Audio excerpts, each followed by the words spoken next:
Sidang Perkara Perintangan Korupsi Proyek Internet Desa di Kabupaten Musi Banyuasin, MUBA, kembali menghadirkan kejutan. Terpidana M. Rido Andrian alias Dodo mengungkap di ruang sidang Pengadilan Negeri Palembang bahwa dirinya dan sejumlah pihak lain pernah dipaksa mengikuti skenario keterangan palsu demi mengaburkan fakta sebenarnya.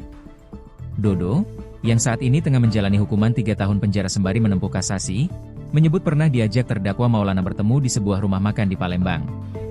Pertemuan itu dikatakannya bukan sekadar pertemuan biasa, melainkan ajang untuk menyamakan kesaksian saksi-saksi.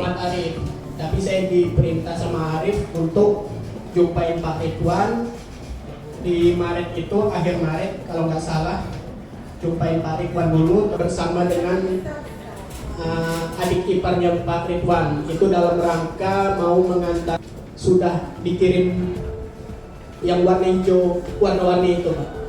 Saudara maksud itu rekapan seperti ini udah ada di situ ya? Ya.